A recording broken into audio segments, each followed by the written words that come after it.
Bonjour à tous, bienvenue dans ce troisième débat de la journée, Construire l'Europe de l'écologie. Nous allons parler d'alimentation durable. Le premier budget de l'Union européenne aujourd'hui est consacré à l'agriculture avec le Green New Deal. Bruxelles souhaite gagner la souveraineté des Européens, y compris la sécurité alimentaire, tout en renforçant ses agriculteurs et en protégeant ses consommateurs. C'est la stratégie qui va de la fourche à la fourchette. Alors comment y parvenir rapidement, efficacement? Comment réduire drastiquement les émissions de gaz à effet de serre de notre production agricole tout en améliorant la qualité de ce que nous mangeons? Avec nous pour en débattre aujourd'hui, j'accueille Gervaise Debuquet. Bonjour. Bonjour. Vous êtes ingénieur agronome et chercheur en sociologie de l'alimentation. Alors avec nous aussi aujourd'hui en duplex, nous accueillons Nicolas Brica, qui est chercheur au CIRAD et titulaire de la chaire UNESCO Alimentation du Monde. Bienvenue, merci beaucoup d'être avec nous. Nicolas Lambert, directeur de Fairtrade Belgium, et Mathias Vichera, secrétaire général de Danone. Et puis nous accueillerons aussi tout à l'heure Irène Toléré, qui est députée européenne. Bienvenue à tous, vous êtes là, c'est parfait. Alors première question pour vous, Gervaise Debuquet. Concrètement aujourd'hui, quand on parle d'alimentation, d'agriculture durable, est-ce que les Français savent vraiment ce que ça veut dire ? Non, pas tout à fait. Il faut dire que ce sont deux concepts, même si on peut les réunir tous les deux, qui sont assez difficiles à décrire, à expliquer, assez complexes. Pour ce qui concerne l'agriculture durable, je crois que c'est un peu difficile pour les consommateurs de comprendre ce que ça veut dire, probablement parce qu'il perdure dans les esprits une sorte de conception manichéenne de l'agriculture, avec d'un côté les très grandes exploitations intensives sur lesquelles on projette des intrants chimiques, mécaniques, des OGM, etc. Et puis de l'autre, une petite agriculture familiale, c'est l'imaginaire de la petite ferme à la française, qui fait partie de notre patrimoine culturel et imaginaire auquel on est particulièrement attaché. On sait aujourd'hui que ces exploitations toutes petites sont en train de disparaître, même si des formes des itinéraires techniques agroécologiques permettent précisément de repenser des productions à petite échelle. Mais ils ont beaucoup de mal à se départir, je pense, de cette vision un peu binaire. Et par ailleurs, il est très complexe pour un profane de comprendre les itinéraires techniques. Il est vrai que depuis la Seconde Guerre mondiale, l'agriculture est entrée dans une phase de modernisation, chimisation, mécanisation importante. Et on voit de plus en plus un décalage croissant entre les représentations que les gens se font de l'agriculture, de ses formes d'organisation et de ce qu'est la réalité. Et quand il s'agit d'alimentation durable, là c'est intéressant aussi parce que il faut savoir aujourd'hui que c'est très compliqué de la définir pour un profane parce qu'on pense santé, on pense écologie, on pense local, mais les gens ont du mal à la définir. Alors pour la résumer, généralement, ce qui vient en premier, les évocations spontanées, c'est le bio. Alors le bio et le local. Le bio, pourquoi ? Parce que très peu de gens connaissent les cahiers des charges propres au label agriculture biologique. Ce qu'ils savent, grosso modo, c'est qu'il y a, entre guillemets, moins de produits chimiques. Voilà un peu à quoi ça se résume. Mais c'est plus largement le bio, ça subsume un peu toutes ces dimensions de l'alimentation durable. Voilà. Donc je parlais le social, le local, la petite ferme, les liens sociaux, cette espèce un peu d'image d'un monde rural heureux, convivial. C'est un peu tout ça. Voilà. Et le local aussi, parce que le local, c'est le proche. Donc derrière, on a la petite image du petit producteur qu'on va connaître, avec qui on va échanger. Donc il y a des liens de sympathie qui peuvent se créer. Et c'est peut-être aussi parce que le produit local, c'est le vrai produit, entre guillemets. Donc le vrai goût, c'est quelque chose que les Français adorent dire, sans parfaitement le définir, mais ce qui est vrai, c'est ce qui est authentique. Et le local et le bio, c'est un petit peu comme ça qu'ils parviennent à définir un concept, certes, qui est complexe. Mais les esprits ne sont pas encore complètement capables de définir la durabilité alimentaire. Voilà. Alors où est-ce que justement il y a un décalage entre la perception des Français et la réalité, justement? Oui, qu'est-ce qui ne fonctionne pas, en fait? Qu'est-ce qui n'est pas encore intégré? Alors, par exemple, le système d'alimentation des troupeaux laitiers, par exemple intensifs, les gens ignorent en fait ce que l'on fait, la composition des rations, qui sont complexes, qui peuvent contenir en fait des oléagineux qui viennent pas de France, qui viennent d'ailleurs, qui peuvent potentiellement contenir des OGM. Et c'est vrai que les gens continue à s'imaginer l'itinéraire technique classique de l'animal qui va pâturer dehors sur une herbe toute fraîche. Donc la complexité des systèmes d'alimentation, la complexité des itinéraires techniques sont des choses qui ne sont pas perçues. Alors, ce qui a cristallisé un petit peu l'opinion, la défiance aussi peut-être des consommateurs à l'égard des formes d'agriculture, c'est ce fameux débat sur les OGM. Évidemment, nous les Français, nous sommes les premiers parmi le pays le plus rétif, le plus sceptique quant à l'usage des OGM. Alors l'OGM, on sait qu'il en existe plusieurs. Il y a des nouvelles générations d'OGM qui pourraient se préparer avec l'édition du génome, mais qui nécessitent de connaître la génétique. Donc les gens ne connaissent pas. Donc tout ça s'englobe. Si on dit les OGM, donc il y a quelques termes, il y a un lexique un peu global qui permet finalement de mettre ensemble des catégories qui sont en réalité un petit peu plus complexes que ça. Alors s'il fallait juste se rappeler à nos téléspectateurs ce que c'est qu'aujourd'hui, assez simplement, un OGM, je sais pas, une définition assez claire qui tente de d'éclaircir quelque chose qui est assez vague dans l'esprit des gens. Alors un OGM, ça consiste à transférer un gène d'une espèce, voire d'un règne différent, dans une espèce différente ou un règne différent. Chose que la nature ne fait pas spontanément. Donc c'est pour ça que ça cristallise les peurs, parce qu'il y a l'intervention humaine. Et dans quel but justement faire cette opération, pour que les gens comprennent ? Alors, il y a plusieurs arguments qui sont proposés par ceux qui les fabriquent précisément. C'est parfois d'augmenter le rendement économique, d'améliorer, de permettre éventuellement la réduction de certains pesticides, d'améliorer le goût des aliments, donc des tomates ou des fruits renforcés en goût ou en vitamine C. Donc il y a eu d'abord un argumentaire plutôt d'ordre agronomique. D'accord. Parmi les premiers OGM, puis on est tourné vers un argumentaire qui était plutôt ciblé sur un bénéfice direct pour le consommateur, mais ces deux types d'arguments n'ont pas rencontré de public en France et on peut continuer à dire que les Français sont extrêmement sceptiques et opposés à l'utilisation d'OGM en agriculture et donc in fine pour leur alimentation. Voilà. Entendu. Alors ça, c'est ce que pensent les Français. Je voudrais poser une question à Irène Toléré, qui est députée européenne et qui est je pense encore avec nous en duplex. Alors parlons de la stratégie. Alors je ne sais pas si elle est avec nous ou pas. Est-ce qu'elle est avec nous ? Non. Alors peut-être qu'on va poser une autre question en attendant. Une question pour Monsieur Lambert, qui est le directeur de Fairtrade Belgium. Alors l'Union a lancé la stratégie de la fourche à la fourchette. Mais vous nous dites que cette stratégie a oublié la dimension sociale, notamment les agriculteurs qui peinent à vivre de leur métier. Expliquez-nous justement où le bas blesse précisément.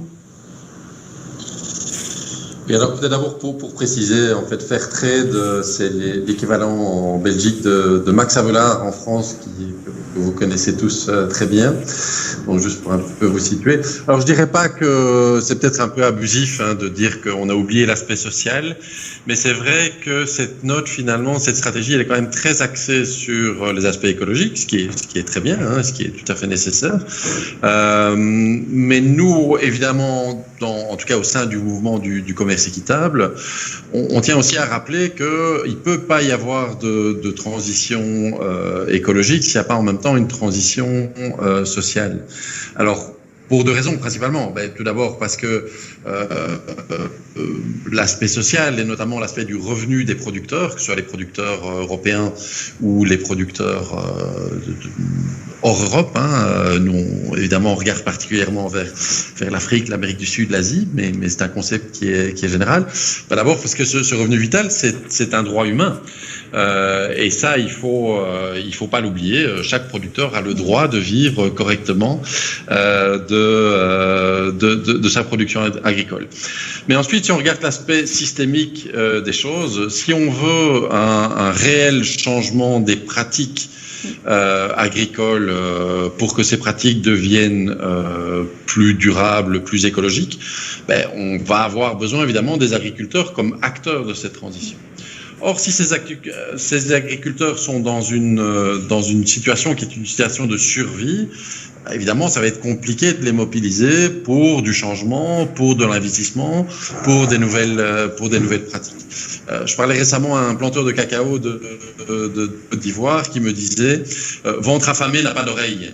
Et je trouvais que c'était très parlant. Si un agriculteur qui a pour seul horizon et pour seule préoccupation, et c'est légitime de pouvoir clôturer le mois, on revient sur la fin du mois et la fin du monde, ce sera très compliqué en fait de mobiliser pour faire du changement et adopter des nouvelles pratiques au niveau écologique. Alors, est-ce que vous pouvez juste nous rappeler rapidement en quoi consiste précisément cette stratégie européenne que l'Union veut mettre en place, justement de la fourche à la fourchette? Quels sont les grands axes, qu'on comprenne un peu de quoi on parle exactement? Alors là, je ne suis pas certain d'être le plus compétent pour vous répondre. Je vous avoue que moi, je connais ces stratégies et je les lu à travers le prisme du commerce équitable. C'est une stratégie qui s'inscrit, je crois, dans le Green Deal, dans le Green Deal européen, et qui envisage tout un panel en fait de mesures à prendre pour justement rendre nos chaînes agricoles plus durables, que ce soit au niveau des intrants, que ce soit au niveau des modes de culture. Il y a aussi un certain nombre d'aspects sociaux qui sont évoqués, mais je suis probablement pas la personne la plus compétente autour de la table pour vous la décrire en détail. Alors, si on veut revenir sur ce dont vous parliez tout à l'heure, justement sur le problème des agriculteurs qui peinent à vivre aujourd'hui de leur métier, qu'est-ce qu'on pourrait faire? Est-ce que vous aviez des pistes, vous, peut-être au niveau européen ou même au niveau national, pour que les agriculteurs soient rémunérés à leur juste valeur et justement pour qu'ils puissent mettre en place cette transition écologique, notamment utiliser moins de pesticides, puisque c'est une préoccupation majeure aujourd'hui dans les pays, du moins dans les pays européens.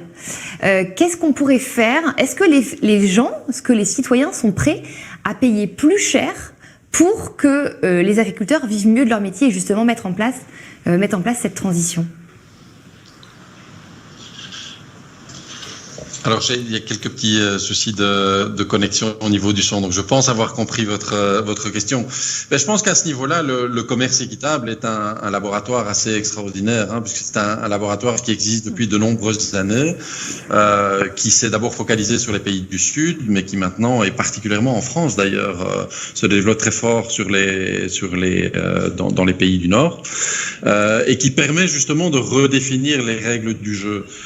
Et de se remettre autour de la table et de se dire, bon, on voit que le marché, quand on laisse uniquement agir le marché, ça ne fonctionne pas. Il y a un certain nombre d'externalités, d'impact sur l'environnement et d'impact sur les revenus des produits tenus en compte, à respecter.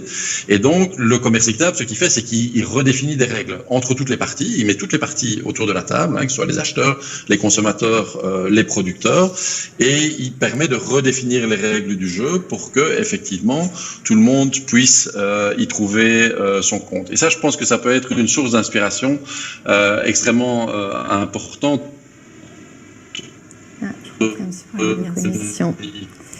Alors, je crois qu'on vous entend plus très bien. Je crois qu'il y a un petit problème de connexion. Donc, on reviendra vers vous tout à l'heure. Je suis désolée pour ces problèmes techniques. Est-ce qu'on peut adresser une question à Nicolas Brica, qui est chercheur au CIRAD? Je vous entends très très mal, en fait. Ah oui, je suis désolée. Donc, on a des petits problèmes techniques. Est-ce que Nicolas Brica m'entend? Oui, je vous entends. Ah, super. Alors vous voulez une grande convention citoyenne sur l'alimentation durable au niveau national et local, un peu à l'image de la convention citoyenne qu'il y a eu en France sur le climat. C'est d'ailleurs, je crois, ce qui est en train de se passer en région Occitanie. Alors expliquez-moi de quoi il s'agit exactement et en quoi c'est primordial justement pour mener cette transition écologique au niveau de l'agriculture et de l'alimentation. Pourquoi c'est primordial de réformer la gouvernance du système alimentaire? Parce qu'aujourd'hui, cette gouvernance, elle est aux mains d'un très petit nombre d'acteurs qui sont très, très puissants et très riches, et qui ont fait leur puissance et leur richesse sur la base du système dont on veut sortir, et que les citoyens eux-mêmes ont le sentiment d'être complètement dessaisis de la question alimentaire, de ne plus avoir aucune prise sur les décisions politiques. Alors, c'est vrai qu'en essayant d'acheter certains produits, ils essaient de donner des signaux, mais on voit bien qu'on est très loin du compte. La Convention citoyenne sur le climat, elle a légitimé une parole citoyenne et elle a légitimé des propositions qui ont été faites pour essayer d'enrayer le changement climatique. Et donc, elle contribue à modifier et à rééquilibrer le rapport de force entre les citoyens et les acteurs qui tiennent le système. Et voilà pourquoi je pense que, en complément des États généraux de l'alimentation qu'il y a eu il y a quelques années en France, qui ont été surtout un rassemblement des acteurs, à la fois les producteurs, les industriels, les consommateurs, mais tout ça représenté par des associations, et pour lesquels finalement les citoyens n'avaient pas particulièrement la parole, me semble-t-il, des conventions citoyennes sont des moyens de redonner aux citoyens un intérêt pour la question alimentaire et leur faire comprendre que c'est une question politique. Qu'aujourd'hui on doit faire des choix politiques, qu'on ne fera pas du gagnant-gagnant dans tous les cas, qu'il y aura des arbitrages à faire. Et ce que je trouve intéressant dans la Convention citoyenne pour le climat, c'est qu'on prend 150 citoyens tirés au hasard de façon à être représentatifs de la population du pays, qu'on leur donne des moyens de travailler, on les paye pour qu'ils aient le temps de travailler, on leur donne accès à toute la documentation qu'ils souhaitent, à toute l'expertise qu'ils souhaitent, et donc à partir des idées qu'ils ont au départ de façon un peu superficielle souvent, ben en fait ils les travaillent et ils les construisent et ils les confrontent à la vie d'expertise. En Occitanie, effectivement, la présidente de région a lancé une convention citoyenne pour l'Occitanie. Alors, ce qui est assez intéressant, c'est que le démarrage a conduit à les 100 citoyens qui ont été tirés au sort, mais sur la base de quotas, de façon à représenter à la fois le milieu rural, le milieu urbain, les gens éduqués, moins éduqués, les hommes, les femmes, etc. Première grande discussion, ça a été en fait qu'est-ce qui vous préoccupe le plus et qu'est-ce que vous avez envie de changer. Et l'agriculture et l'alimentation, ça sort dans les premiers thèmes. Ce qui montre bien que c'est une préoccupation sur laquelle les citoyens ont envie de se mobiliser pour faire des propositions politiques. Et maintenant, ils sont en train de travailler à vérifier est-ce que leurs propositions tiennent la route, est-ce qu'elles sont pas trop coûteuses, est-ce qu'elles sont possiblement dans les mains d'une région. Et on voit aussi très vite qu'une partie des solutions sont dans les mains des collectivités territoriales, très clairement, mais qu'il y a aussi toute une grande partie des solutions qui sont dans les mains des politiques nationales ou de la politique européenne. Très bien. Je voudrais qu'on pose une autre question à Mathias Vichera, qui est le secrétaire général de Danone, qui est aussi en duplex avec nous aujourd'hui. Est-ce que vous nous entendez bien ? Oui, je vous entends très bien. Oui, merci d'être avec nous. Alors, Danone s'est fixé deux objectifs. Atteindre la neutralité carbone en 2050 et 100% de produits issus de l'agriculture régénératrice en 2025. Concrètement, qu'est-ce que ça veut dire et quel grand chantier ça implique justement pour Danone? Merci beaucoup, bonjour à toutes et à tous. D'abord, on part du constat que l'agriculture aujourd'hui est globalement et mondialement dans une impasse. Le système qui a prévalu, notamment après la Seconde Guerre mondiale, a mené au fait que l'agriculture aujourd'hui représente 80% de la déforestation dans le monde, 33% des sols sont en érosion, et on pourrait atteindre 70% d'ici 2050 si rien n'est changé. Et l'agriculture est responsable de 24% des émissions de CO2, c'est-à-dire autant que l'industrie. Et pourtant, la plupart des politiques nationales ou européennes se focalisent beaucoup en matière de transition écologique sur l'industrie, beaucoup plus que sur l'agriculture. Par ailleurs, on sait aussi qu'il y a une forme d'uniformisation qui peut créer un risque systémique, puisque alors qu'il y a 6 espèces de plantes consommables dans le monde, c'est la FAO qui le dit, 7 représentent 70% de l'alimentation mondiale. Donc ça, c'est pour juste montrer le cadre général dans lequel l'agriculture et les groupes agroalimentaires et les producteurs interviennent. Face à ça, Danone, mais aussi d'autres réseaux agricoles, d'autres entreprises souhaitent changer le dispositif, le système. Et c'est effectivement à travers ce concept d'agriculture régénérative qui peut paraître un peu conceptuel, mais qui en fait est assez simple.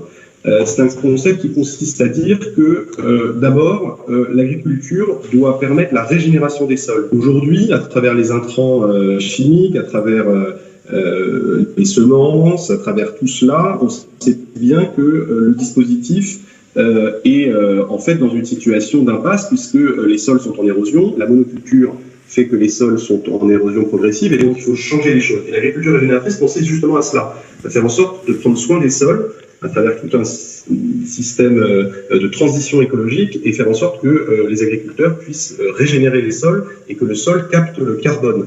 Puisque vous savez que les sols sont soit des puits de carbone, et dans ces cas-là, le sol est fertile, soit émettent du carbone, et dans ce cas-là, participent au réchauffement climatique. Donc, l'agriculture régénératrice, c'est ça. Nous avons fixé effectivement comme objectif en France d'avoir 100% de produits issus de l'agriculture régénératrice en 2025. Nous avons aussi un objectif dans beaucoup de pays comme les États-Unis, et nous accompagnons cette transition, sachant que, comme vous le savez, passer d'une agriculture intensive à une agriculture régénératrice, ça prend à peu près 2 ans. Et donc, il faut accompagner les agriculteurs pour faire en sorte qu'il puisse passer de l'intensif à l'agriculture régénératrice, mais il y a 2 ans qui sont des années quasi blanches et qu'il faut pouvoir financer, donc à travers des groupes, mais aussi à travers des systèmes bancaires et peut-être demain à travers des aides d'État. La deuxième chose, c'est la question de l'autonomie alimentaire, de la souveraineté alimentaire. La crise du Covid a montré cela. Il n'y a pas eu de fermeture des frontières aux produits, il y a eu des fermetures de frontières aux hommes, et on s'est rendu compte que s'il y avait eu des fermetures de frontières aux produits, beaucoup de pays auraient été dans une situation de stress au sens souverain du terme alimentaire, et que par exemple, un chiffre en Europe, 70% des protéines végétales pour la consommation animale proviennent de l'extérieur. Donc il y a une vraie dépendance et un vrai choix de revenir à une souveraineté alimentaire, et l'agriculture régénératrice doit participer à ce. Dernier point, le sujet santé. Nous avons une raison d'être depuis 15 ans qui est apporter la santé par l'alimentation au plus grand nombre, et nous avons aujourd'hui 90% de notre portefeuille qui est sain.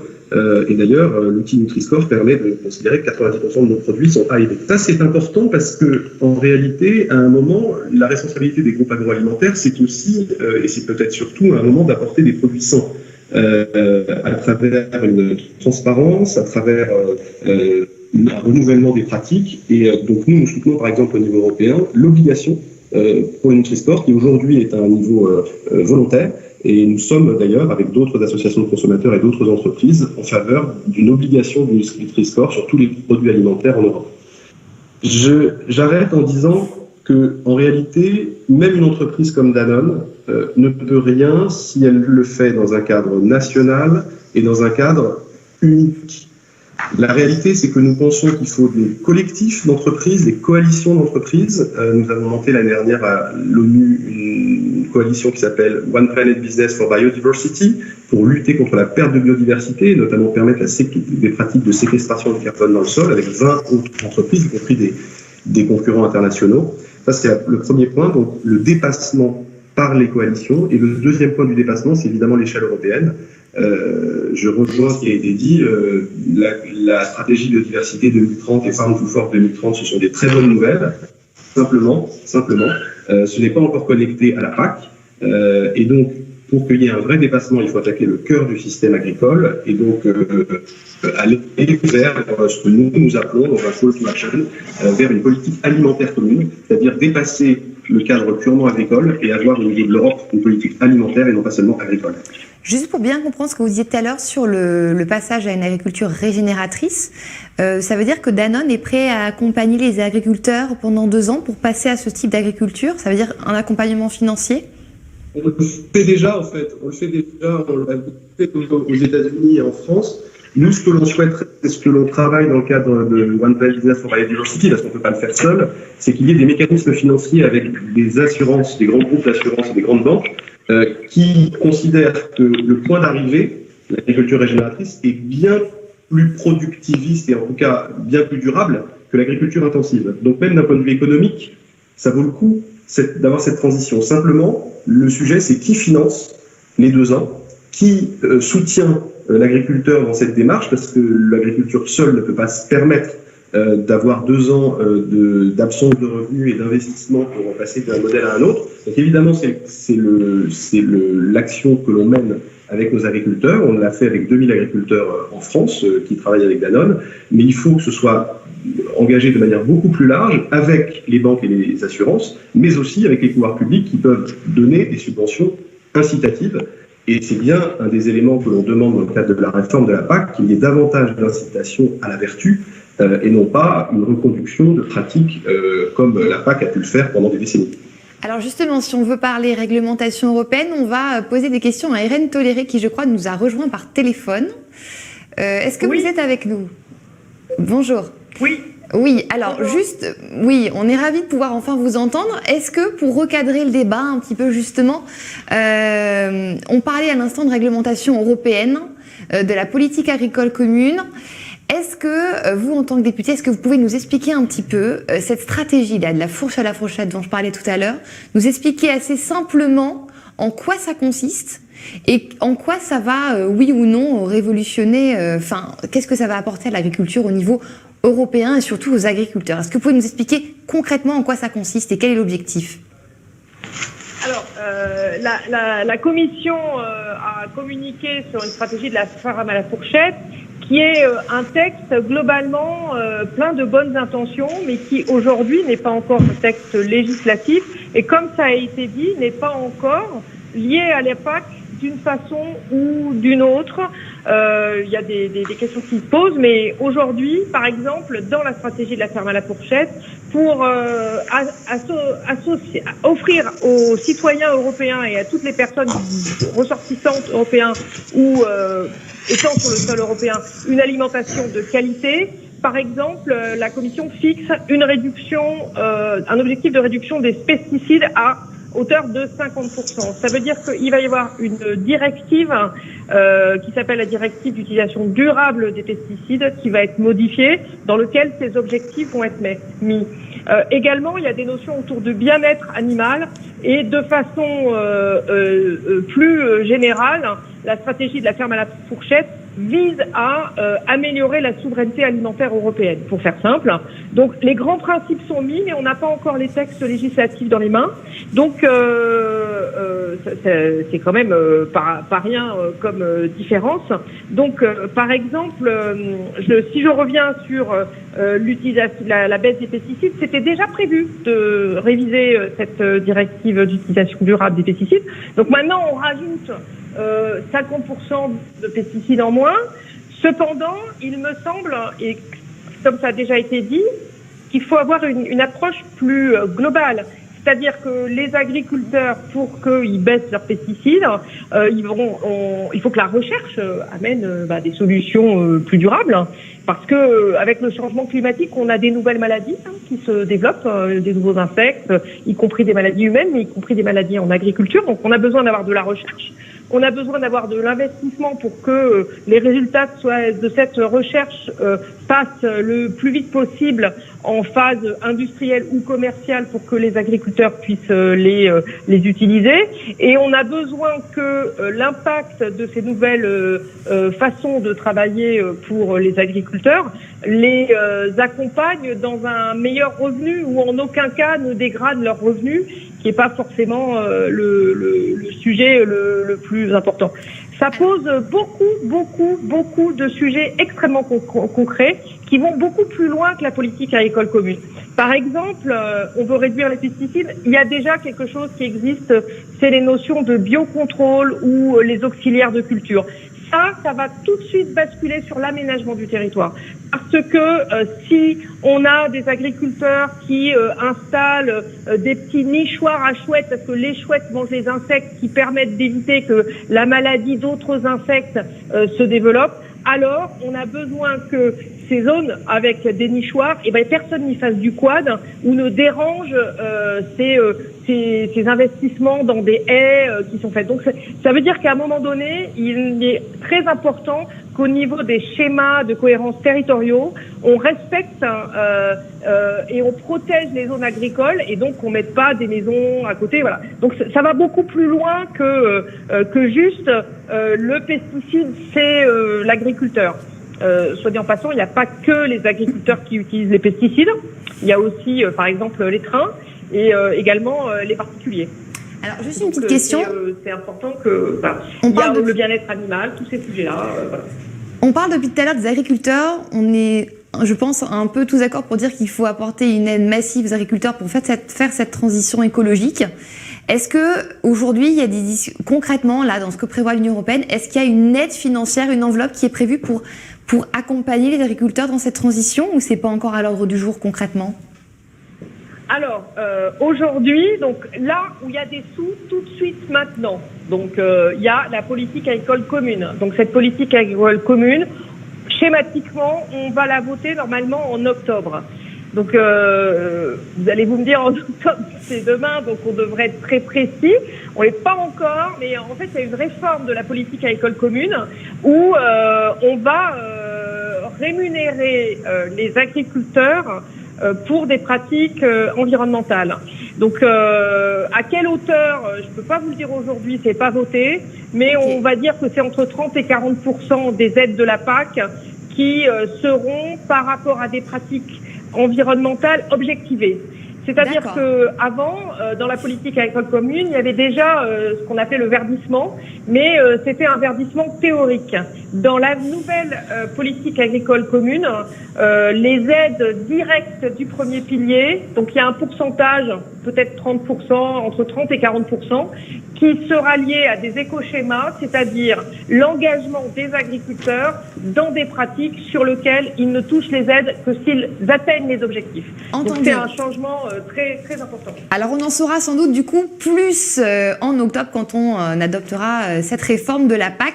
Je reviens avec vous, Gervaise de Buquet, pour parler à nouveau des pratiques alimentaires, de la vision de l'alimentation durable chez les Français. Est-ce que c'est quelque chose qui a un impact direct sur justement leur alimentation? On parlait tout à l'heure de la manière dont ils conçoivent l'alimentation durable. Quel impact ça a en termes d'alimentation? Qu'est-ce que ça change concrètement? Est-ce qu'on sait à partir de là comment les Français orientent leur manière de manger à partir de ces perceptions qu'ils ont de l'alimentation durable? Alors, simplement pour rebondir sur la présentation là qui vient d'être donnée du programme de la fourche et la fourchette, ce qui est très intéressant, c'est que cette réduction des intrants chimiques, elle fait immédiatement sens aux consommateurs, aux mangeurs. On va les appeler plutôt les mangeurs. À savoir que, alors dans le chimique, on y met les pesticides, on y met les additifs, les conservateurs, les colorants. Donc, on voit les efforts qui sont faits par tous les industriels agroalimentaires pour essayer de réduire tous ces additifs dits chimiques. Donc, la réduction du chimique, c'est un indicateur, c'est un signal très fort. Parce qu'en spontané, quand on demande aux gens qu'est-ce qui vous inquiète dans l'alimentation, on voit que le risque chimique sort bien avant le risque biologique.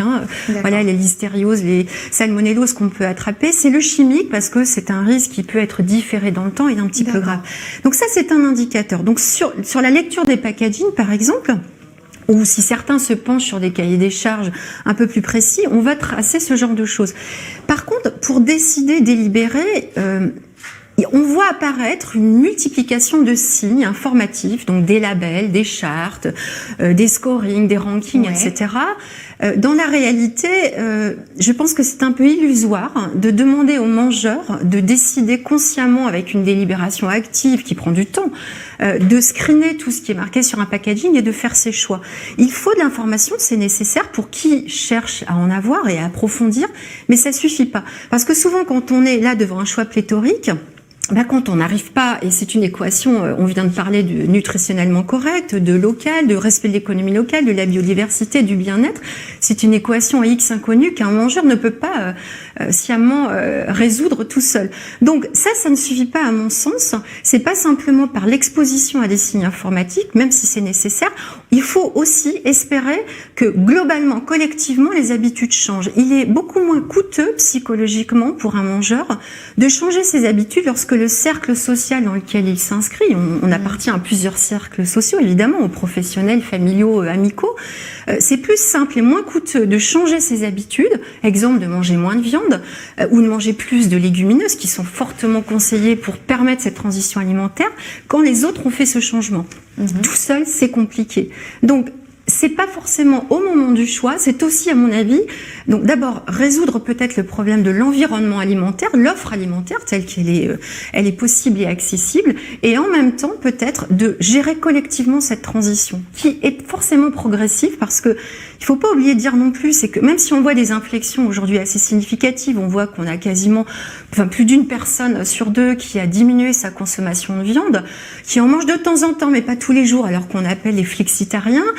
Tout le monde n'est pas prêt à devenir, par exemple, végétalien ou végane, parce que ça prend du temps.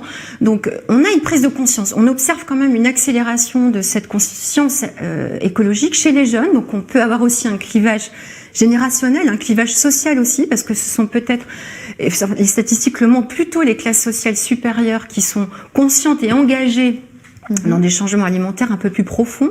Mais ceci dit, c'est pas simple à l'échelle individuelle de faire ce choix. Il faut un effort peut-être collectif et les changements alimentaires évoluent beaucoup plus lentement que les sciences, que les techniques agronomiques, agroalimentaires.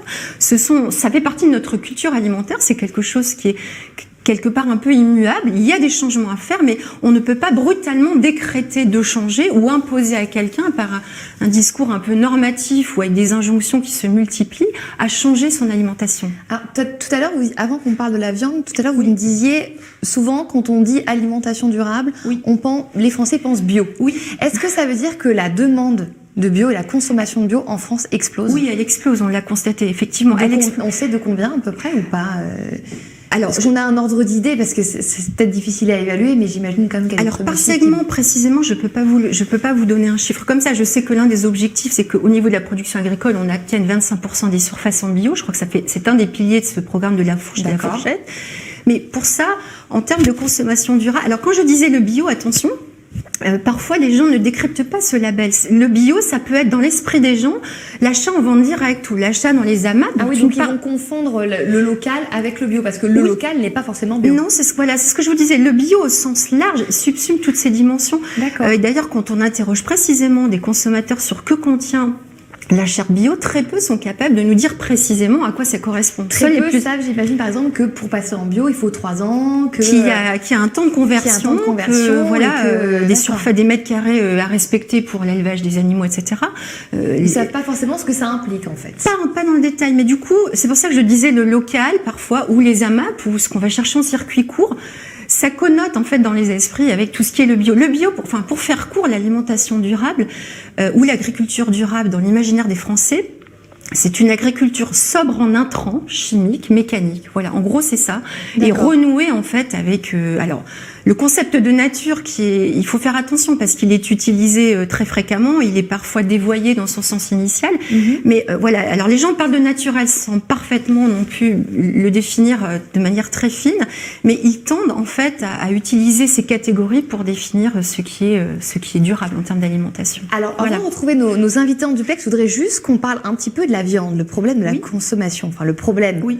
Le sujet de la consommation de viande, on sait qu'aujourd'hui la consommation de viande et que les élevages sont à l'origine de je ne sais plus combien de pourcents de gaz carbonique en Europe, je crois que c'est 15 à 20%, il me semble. Je ne sais, vous pouvez me corriger, mais je crois que c'est ça, 15% des émissions de gaz carbonique. Je laisserai peut-être mon collègue le préciser, parce qu'il doit avoir des données plus fines que moi. On verra avec lui. Voilà.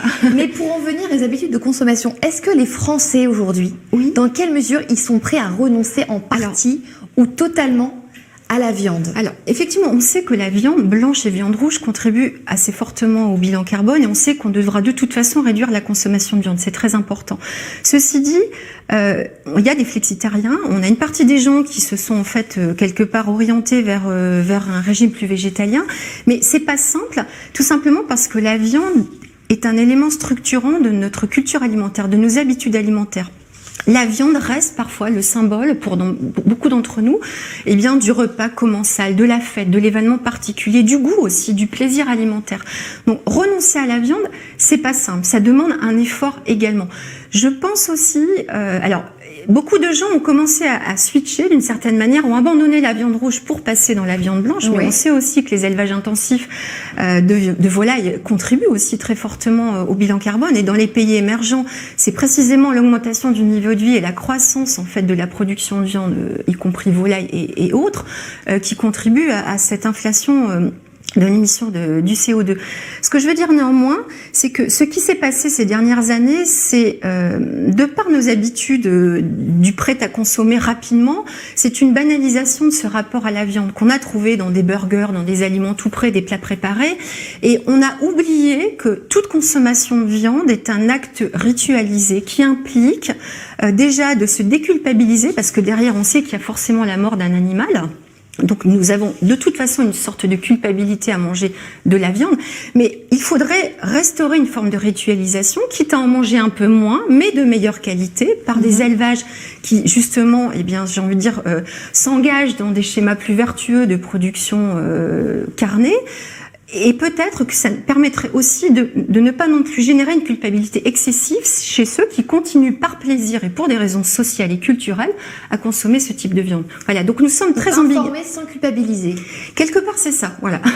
Ou permettre un changement collectivement pour se sentir à l'aise dans une diète alimentaire qui de toute façon doit évoluer, ça c'est évident. Alors justement, puisqu'on parle consommation, je voudrais qu'on retrouve Nicolas Brica. Je ne sais pas s'il nous entend. Je vous entends très bien. Oui, alors, on entend justement cette idée souvent que nous sommes consommateurs. C'est-à-dire que si chacun change ses habitudes alimentaires, on peut inverser la tendance, on peut réduire drastiquement les émissions de gaz à effet de serre. Mais vous nous dites que des études chiffrées nous montre que les efforts individuels ne suffiront pas, que si on veut limiter le réchauffement climatique à ce fameux objectif des 1,5-2 degrés, il faut surtout réformer les coûts de production. Qu'est-ce que vous voulez dire par là, concrètement ? Si vous regardez les chiffres de l'ADEME, l'agence sur la transition environnementale et énergétique écologique, ça nous montre que chaque Français, en moyenne actuellement, a une empreinte carbone, c'est-à-dire, je vais expliquer ce que c'est, mais a une empreinte carbone de grosso modo un peu plus de 11 tonnes par personne et par an. L'empreinte carbone, c'est tous les gaz à effet de serre émis en France, plus tous les gaz à effet de serre émis à l'étranger, pour produire des aliments ou pour produire tout ce qu'on importe. Donc si vous cumulez les deux, ça vous donne ce qu'on appelle l'empreinte carbone. Donc retenez ce chiffre, grosso modo 11 tonnes par personne et par an. Si on veut respecter l'accord de Paris, l'objectif c'est 2 tonnes par personne et par an. Donc maintenant on va regarder si on change les pratiques, si les consommateurs changent leurs pratiques, par exemple, ils arrêtent de manger de la viande rouge, ils mangent que 2 fois par semaine de la viande blanche, le reste ils sont en repas végétarien, ils gagnent 1,3 tonne.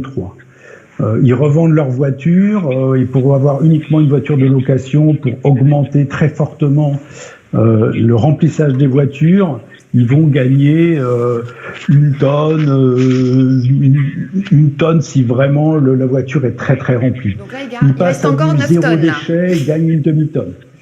Si vous faites comme ça la liste de tout ce que les consommateurs pourraient faire, mais de façon radicale, grosso modo, vous atteignez peut-être 3-4 tonnes que vous arrivez à réduire. Le reste, donc il reste c'est à peu près le coût 5 tonnes. environnemental de la production. D'accord. Donc ça, c'est très Le intéressant reste, parce que c'est un le coût chiffre concret. environnemental de la production de chaque produit. Donc l'effort, il doit être complètement partagé entre l'effort des consommateurs qui peuvent effectivement, par leur pratique, contribuer à cette réduction, mais le gros de la marge de manœuvre, il est dans la réduction des émissions de gaz à effet de serre des process de production. Des process de production végétale, animale, dans l'agriculture, mais des process de production de tous les autres biens de consommation. Donc les process de production, pour qu'on comprenne bien, c'est quoi exactement ? Vous voulez parler de quel... Parce que le process de production, c'est très large. Ça peut... Par exemple, si dans l'agriculture, vous utilisez beaucoup d'engrais, beaucoup de pesticides, beaucoup de mécanisation, que vous utilisez des serres chauffantes, que vous avez des process de transformation sophistiqués où vous allez cuisiner, congeler, réchauffer, etc., votre coût d'émissions de gaz à effet de serre est très élevé pour obtenir votre produit. Donc l'enjeu, il est à la fois de modifier les comportements et de réduire les comportements, les consommations émettrices de gaz, mais c'est aussi d'avoir des aliments ou d'avoir des produits qui, in fine, ont consommé moins de gaz, ont émis moins de gaz à effet de serre au cours des processus de production, transformation, commercialisation, distribution, etc. Donc, il y a encore beaucoup de travail à faire. Je voudrais poser une question à Mathias Vichera de Danone. Alors, fin juin, Danone s'est engagé à devenir une entreprise à mission en modifiant ses statuts pour y inscrire une raison d'être et des objectifs sociaux et environnementaux précis. Vous êtes, je crois, le premier groupe coté en bourse à s'engager dans cette démarche. Pourquoi un choix, j'allais dire, si contraignant, alors que vous auriez pu vous contenter d'un plan de RSE, c'est ce qu'on appelle la responsabilité sociale des entreprises. Pourquoi vous vous êtes engagé, pourquoi vous avez passé ce pas supplémentaire ? Juste une courte remarque par rapport à ce qui a été dit précédemment. Je trouve que c'est un point fondamental. L'impact carbone doit se nicher dans les processus de production. Et nous, avec d'autres, nous sommes engagés dans un plan de décarbonation important, puisque nous avons baissé notre empreinte carbone de plus de 30% en 4 ans. C'est-à-dire que notre productivité carbone a été améliorée. Et nous sommes d'ailleurs la première entreprise à avoir présenté, au moment des résultats, un bénéfice net par action carboné. C'est-à-dire que nous avons inclus le coût de la tonne carbone, avec cette moyenne de 35 € la tonne, pour avoir et pour inciter notamment les marchés financiers à trouver de nouveaux référentiels au-delà du bénéfice net par action courant, que le bénéfice net par action carboné puisse devenir un référentiel pour le système financier. Parce que, juste pour le dire d'une phrase, Si on veut changer les choses, il faut que l'impact écologique d'une entreprise puisse avoir une valeur financière. Il faut qu'il y ait une corrélation entre les deux, sinon on ne changera pas les choses. Sinon on fera des directions de la RSE, sinon on continuera à faire des rapports annuels, sinon on continuera effectivement à demander aux citoyens ou aux consommateurs de faire le principal effort. En réalité, pour craquer ce modèle, il faut pouvoir avoir cette corrélation positive. Et donc je pense effectivement que la réduction de l'impact carbone est vraiment importante. On a des marques importantes qui sont devenues neutres en carbone, y compris en 2020. Alors pour revenir juste en quelques mots sur entreprises à mission, en fait, et il y a bien d'autres entreprises françaises qui sont dans ce cas d'impact social et environnemental positif depuis longtemps, nous c'est apparu un peu comme une forme de continuité. C'est-à-dire que Danone a été la première entreprise à avoir une raison d'être en 2005, apporter la santé par l'alimentation au plus grand nombre, avoir une stratégie qui s'inscrivait dans le cadre de cette raison d'être, puisque nous avions cette raison d'être, nous avons eu des choix d'acquisition, de cession d'activités qui se sont faits en lien avec cette raison d'être. Nous ne produisons plus de biscuits, plus d'alcool. Nous avons acquis White Wave, qui est spécialisé dans le lait végétal et dans les produits laitiers végétaux. Donc ça s'est incarné, en fait, le fait de devenir une raison d'être, de devenir une entreprise à mission, dans une forme de continuité. Simplement, ça a quand même été accéléré pendant la crise du Covid, c'est-à-dire que nous avons pris cette décision pendant la crise du Covid, c'est notre PDG, Emmanuel Falconer, et les membres du COMEX prenant cette décision-là.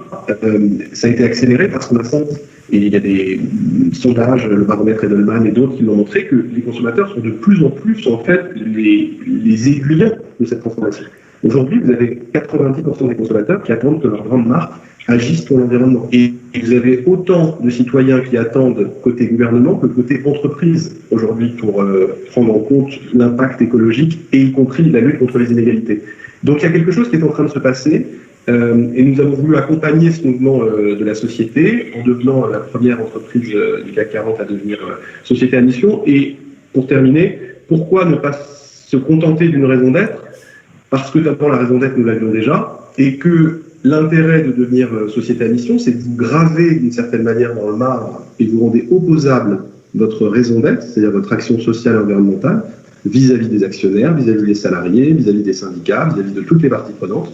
Vous êtes comptable de cette raison d'être et vous êtes d'autant plus comptable de cette raison d'être qu'en plus, vous êtes certifié par un organisme tiers. Nous, c'est PwC en espèces qui vous certifie vos indicateurs, et donc c'est pas vous qui dites je fais le bien de la mission, vous êtes d'un point de vue externe dans le cadre de la mission que vous poursuivez.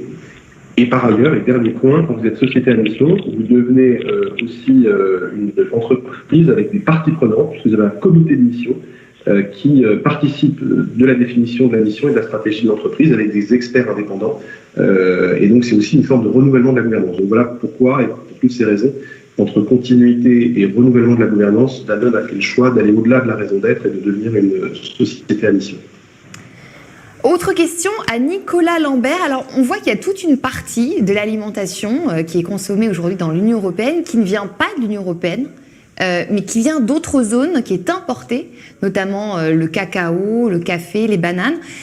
Aujourd'hui, qu'est-ce que fait l'Union européenne pour favoriser l'alimentation durable, justement, dans ces zones ? Alors il y a un certain nombre de références dans la fameuse note de l'Union européenne à l'alimentation qui est produite hors Europe. Et c'est une bonne chose. Par contre, c'est pas encore extrêmement concret. D'un autre côté, on voit quand même des initiatives très intéressantes, comme notamment l'initiative de Didier Reynders, mon compatriote, sur le devoir de vigilance des entreprises. Donc vraiment cet engagement à créer une loi européenne sur le devoir de vigilance des entreprises qui obligerait les entreprises à prendre la responsabilité des atteintes aux droits humains qui ont lieu dans leur chaîne de valeur. Ça c'est assez nouveau. La France d'ailleurs est assez à la pointe dans ce domaine-là. Et ça c'est extrêmement intéressant en fait parce que ça responsabilise vraiment les entreprises. Ce qui est aussi très intéressant, c'est qu'on voit maintenant un certain nombre de grands groupes qui deviennent demandeurs, là où en général l'industrie était freinait plutôt des cas de fer vis-à-vis de ce genre de législation. Maintenant, on voit que de plus en plus de grands groupes sont demandeurs parce qu'ils veulent aussi une certaine sécurité juridique là autour. Donc ça, c'est un exemple d'initiative positives qui sont prises au niveau européen. Maintenant, nous, évidemment, en tant qu'organisation de la société civile, on espère que ces lois qui vont arriver seront des lois qui seront suffisamment contraignantes, évidemment, pour avoir un réel impact sur le terrain. Il y a un autre domaine dans lequel l'Europe pourrait aussi intervenir, c'est le domaine du droit de la concurrence. Alors, on en parlait tout à l'heure, quand on parle de durabilité environnementale et sociale dans le domaine de l'agriculture et de l'alimentation, on en arrive assez vite à parler d'argent et à parler de prix. Parce que, quelque part, si on veut de l'alimentation plus durable, oui, quelque part, elle va. Et si on veut mieux rémunérer nos agriculteurs, ça va coûter de l'argent. Et très souvent, les entreprises elles-mêmes sont prises dans le système de concurrence effréné, en fait, qui font que elles ont assez peu de marge de manœuvre dans un contexte concurrentiel très exacerbé pour donner des meilleurs prix aux agriculteurs. Et donc, le fait de revoir un certain nombre de règles européennes au niveau du droit de la concurrence qui pourraient prendre en compte les notions de durabilité serait, à notre avis, aussi une initiative positive qui permet justement de faire un peu ce New Deal finalement, de créer un nouveau consensus. J'aimais bien ce que disait Monsieur Vichra tout à l'heure de Danone, de dire que finalement on est dans un système qui va dans le mur et on en est tous conscients, et c'est très intéressant d'entendre une entreprise comme Danone reconnaître finalement cela et prendre le taureau ou la vache dans votre cas par les cornes. Mais justement, il faut redéfinir ces règles, et pour redéfinir ces règles, il y a un certain nombre de législations, comme je le disais, comme la législation sur le droit de vigilance au niveau des droits humains, le devoir de vigilance au niveau des droits humains, et éventuellement des révisions du droit de la concurrence qui pourrait justement aider à redistribuer les cartes et à revoir les règles du jeu. Donc, il y a encore beaucoup de travail au niveau de la législation européenne. Petite question pour vous, du public. Au niveau de la restauration collective, dans les cantines, les EHPAD, les écoles, les collèges, les lycées, est-ce qu'on voit actuellement de grands changements vers une alimentation biologique? Et est-ce que ça impacte, oui ou non, le secteur de l'agriculture? C'est une question du public. Oui, alors il est clair que tout à l'heure, quand j'ai parlé de levier externe au consommateur, c'est-à-dire l'environnement, l'offre alimentaire à laquelle il est exposé, il y a des places particulières, effectivement, la restauration scolaire, la restauration collective d'entreprise, dans laquelle on peut petit à petit augmenter cette prise de conscience environnementale, la nécessité d'aller manger durable. Il y a vraiment plus de bio dans les cantines? Oui, ça arrive, ou est-ce que c'est encore, très faible? Non, il y a des cantines qui sont certaines à 30-40% de bio, certaines sont passées à 100% de bio, parce que dans des endroits, des cantines, des restaurants scolaires un peu plus petits, dans les zones où on peut... Mais dans les grandes villes, par exemple, dans une ville comme Paris, est-ce que dans les cantines, on commence vraiment à instaurer du bio dans les cantines? Je n'ai pas les statistiques des cantines de Paris, mais évidemment, aujourd'hui, toutes les restaurants scolaires tendent à intégrer de manière croissante le bio. C'est très clair. Il y a une demande des parents également, mais c'est aussi pour les représentants ou les édiles, c'est une façon d'aller dire, voilà, on prend aussi en compte le bio dans la restauration scolaire. Dans la restauration d'entreprise, bien sûr, les prestataires de restauration collective tendent de manière croissante à instaurer des signes de qualité, des labels, et envoyer des signaux. Alors, incitation douce, plus ou moins douce, on appelle ça des nudges, c'est-à-dire pouvoir petit à petit sensibiliser les consommateurs, exemple dans le restaurant d'entreprise, à changer leur alimentation. Donc c'est une place importante pour infléchir individuellement, là, pour le coup, les comportements, et la restauration collective pèse pour un poids non négligeable, j'ai envie de dire, dans les changements auxquels on va de toute façon devoir être prêt à mener, en fait. Dans les EHPAD, on commence aussi un peu avec le bio, ou c'est encore Alors, plus compliqué. Je n'ai pas d'informations sur les EHPAD, je suis désolée, je ne connais pas du tout ce qui se passe. Je peux imaginer qu'on fait aussi la même chose. C'est une tendance de fond dans la restauration collective, parce qu'on sait que c'est aussi un levier significatif. J'imagine, mais je n'ai pas les statistiques là, du coup je ne connais pas. Mais en scolaire et en restauration d'entreprise, là par contre, oui, je sais que les choses bougent et qu'on inclut de plus en plus d'aliments locaux, bio et avec autres signes de qualité attestant d'un changement vers l'alimentation durable. Alors, petite question du public aussi pour Nicolas Brica. Je ne sais pas s'il est encore avec nous. Je suis toujours là. Oui. Alors, est-ce qu'aujourd'hui, il y a des techniques d'aide traditionnelles d'agriculture biologique qui viennent d'autres régions du monde que nous n'appliquons pas encore aujourd'hui en Europe et qui pourraient justement nous apprendre à cultiver autrement? Est-ce qu'il y a des pistes aujourd'hui qui sont en train d'être étudiées et qui viendraient justement de l'autre bout du monde et qui nous permettraient de consommer plus sain?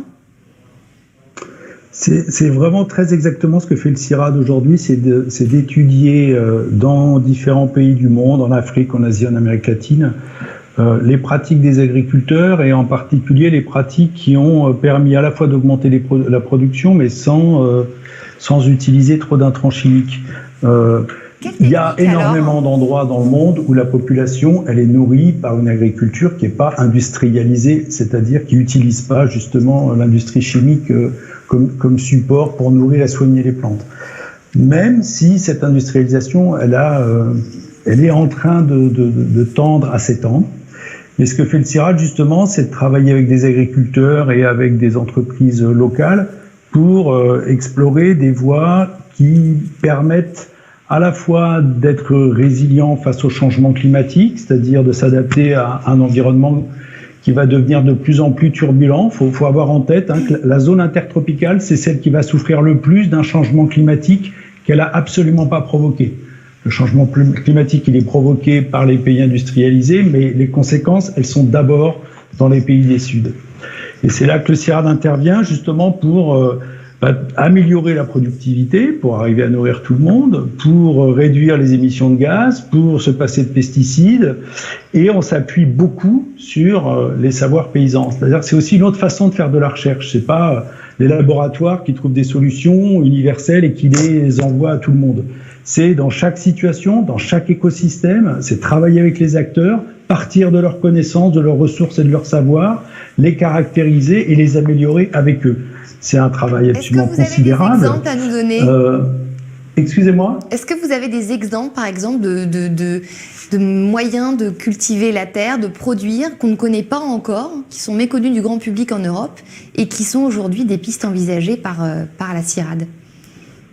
Eh bien, aujourd'hui, ce qu'on connaît beaucoup chez nous, c'est la spécialisation. On prend un champ et on va faire toujours la même culture avec une seule variété qu'on a choisie parce qu'elle est optimale. Si vous allez chez des producteurs dans lesquels les aléas climatiques sont plus importants, comme c'est le cas en Afrique, en Asie, en Amérique latine, les gens, ils mélangent.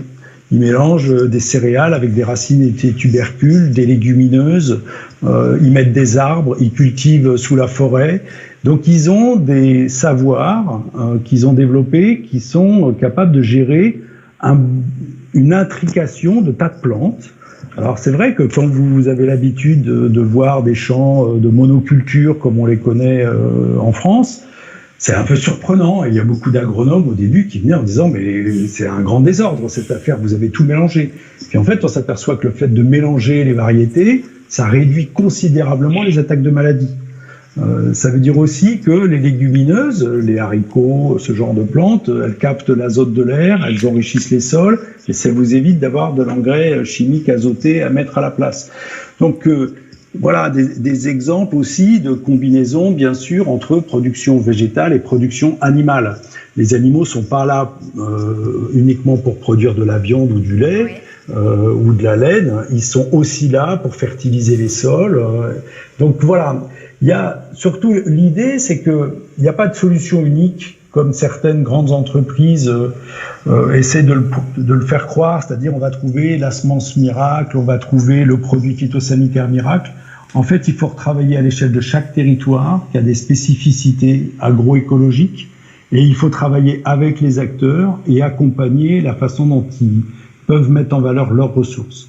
Est-ce qu'on est prêt, dans un pays comme la France, à essayer d'appliquer de nouvelles techniques qui remettent complètement en cause nos habitudes, notamment par rapport à l'utilisation des pesticides? Est-ce que les agriculteurs sont prêts à passer à ces nouveaux modèles, à adopter de nouveaux modèles? Si on les accompagne financièrement, est-ce que vous pensez que les agriculteurs sont prêts? Parce que ça implique quand même parfois de gros changements dans les modes de production. Vous pensez qu'ils sont prêts? Il y en a déjà qui le font. Il y a des jeunes qui le font, qui ont expérimenté d'autres façons de produire, mais aussi de transformer et d'échanger. C'est risqué. La recherche agronomique est relativement en retard. Elle a aujourd'hui des difficultés à arriver à résoudre tous les problèmes que rencontrent des agriculteurs qui essaient de faire autrement. Mais ce risque-là, c'est là que une politique agricole commune, elle peut servir à l'accompagner, à accompagner ces agriculteurs qui rentrent dans la transition. Ça dépend de leur âge, souvent. Quand on est en fin de carrière d'exploitant agricole, c'est difficile de tout changer. Donc ça veut dire que l'espoir, il va être dans les jeunes. Et ça suppose un gigantesque effort de formation pour former les jeunes à l'agroécologie. Et c'est un immense défi à mener. On a aujourd'hui des jeunes qui sont complètement désireux de construire un système alimentaire complètement différent. Et c'est pas qu'en France, c'est dans tous les pays du monde. On le voit au CIRAD dans les pays d'Afrique, d'Asie, d'Amérique latine. Il faut qu'on arrive à accompagner ça par des politiques. Ça se fera pas uniquement sur la bonne volonté des gens. Il faut qu'il y ait des politiques incitatrices, des politiques qui sécurisent. Quand vous réduisez l'usage de chimiques, vous prenez plus de risques face au climat. C'est-à-dire que si vous avez une attaque de maladie, vous avez un risque de baisse de rendement qui est très significatif. Et c'est aussi pour ça que les agriculteurs, c'est difficile pour eux de passer à ces solutions-là qui ne sont pas complètement largement éprouvées. Donc il faut les accompagner par des politiques qui permettent de réduire ces risques. Dernière question, est-ce qu'on sait aujourd'hui en France, parmi les jeunes agriculteurs, est-ce qu'on a une idée de combien d'agriculteurs sont passés au bio aujourd'hui? Parce que vous dites qu'il y a un fossé générationnel entre ceux qui sont en fin de carrière et ceux qui débutent. Est-ce que vous savez aujourd'hui, dans ceux qui débutent, qui sont dans les 5 ou 10 premières années, combien aujourd'hui sont passés déjà au bio ou sont en train de passer au bio? Non, j'ai pas les chiffres précis. Ça se trouve, ils existent. Il faut demander à l'agence bio en France qui recense ce genre de choses. C'est clair que l'agroécologie au sens large, c'est pas uniquement l'agriculture biologique, ça en fait partie, mais il y a d'autres formes aussi d'agriculture respectueuse de l'environnement et respectueuse des conditions de travail et de rémunération des agriculteurs. Elle est beaucoup plus investie par les jeunes, clairement, que par ceux qui sont en fin de carrière de paysans ou d'agriculteurs. Ce qui est intéressant aussi, c'est de voir qu'émergent des nouvelles formes de production agricole qui se font plus par une exploitation, un agriculteur. Mais il y a des jeunes qui se mettent en collectif, on les appelle les slasheurs. Ils se mettent en collectif, ils sont plus réactifs, ils travaillent collectivement sur une exploitation agricole, mais ils ont chacun d'autres activités rémunératrices. Donc ils sont aussi en train d'inventer un autre type de rapport à l'agriculture, qui est complètement étonnant, parce que d'habitude on considère que un vrai agriculteur, c'est 100% de son temps qu'il est agriculteur. Et ben non, là on voit des jeunes qui se réintéressent et se réinstallent en agriculture, mais qui font pas que ça, qui sont plus réactifs, ce qui pose des tas de questions. C'est quoi leur statut? C'est quoi leur assurance sociale? C'est quoi leur couverture maladie? Comment ils peuvent accéder à du crédit? Donc il y a vraiment aussi, à mon avis, une très grande attention à porter à tous ces signaux faibles de ces jeunes qui s'installent et qui ont envie de se remettre dans l'agriculture, mais complètement autrement que les générations précédentes. J'ai une question pour Irène Toléré. Je ne sais pas si elle est encore parmi nous au téléphone. Oui. Alors, parmi les pistes qui sont envisagées aujourd'hui pour passer à cette transition écologique dans le domaine de l'agriculture et de l'alimentation, il y a les fameux plans alimentaires territoriaux. Je crois que Jean Castex l'a d'ailleurs mis en place dans sa ville. Et il veut booster ce genre de plan dans les territoires. Concrètement, qu'est-ce que c'est et est-ce que c'est vraiment prometteur ? Alors concrètement, c'est faire le lien entre le foncier et l'aménagement du sol dans une zone donnée les besoins alimentaires de cette zone, avec éventuellement en élargissant sur les grandes villes à côté, et faire en sorte que la production agricole et sa transformation correspondent aux besoins. Moi, j'ai mis ça en place sur le Grand Pic Saint-Loup. Je suis une grande fan du député européen qui était maire de Milan et qui a créé le pacte de Milan, qui est la bible entre guillemets de ces projets alimentaires territoriaux. Et ça fait partie d'une critique que je formule par rapport à la stratégie de la ferme à la fourchette, qui considère que l'ensemble des dispositifs s'appliquent et doivent s'appliquer sur toute l'Europe, alors que moi je pense que si on veut réussir à lutter contre le réchauffement climatique, alors la réponse est locale. Et que je vais vous donner des exemples bien clairs. En ce moment, sur la politique agricole commune, on est en train de flinguer les indemnités compensatrices de handicap naturel. Voilà. Ça vous dit rien. Ça ne dit rien aux gens des Pays-Bas. Ça dit rien aux Suédois. Parce que eux, en fait, ils souffrent moins de la sécheresse que nous. Donc, les personnes qui font de l'élevage extensif de bovins dans ces pays-là, ils ont eu 5 ou 6 ou 7 fauches d'herbe par an, alors que nous, les nôtres, ils ont eu, compte tenu de la sécheresse, une seule fauche, et donc ils sont dépendants de l'estive. Donc pour moi, la lutte contre le réchauffement climatique et les projets alimentaires territoriaux ne peuvent pas avoir les mêmes contenus s'ils sont localisés dans des régions qui ont des problèmes de sécheresse ou des régions qui ont d'autres problèmes d'aléas climatiques. Je voudrais revenir sur ce qu'on a dit sur la viande, parce que y a des viandes et il y a des stratégies d'élevage. Donc, je veux pas faire une révélation majeure, mais en fait, il y a beaucoup de notre élevage qui stocke du carbone. Donc, l'élevage extensif stocke du carbone dans le sol. Or, cet élevage extensif est aujourd'hui le plus fragile financièrement. Et donc, tout ce qu'on va faire en flinguant, entre guillemets, des politiques qui vont en direction de l'élevage risque concrètement d'impacter très fortement des agriculteurs qui tiennent des milieux ouverts et qui stockent du carbone dans le sol, et de laisser tranquille des agro-industriels qui sont quand même beaucoup moins dépendants au budget de la PAC.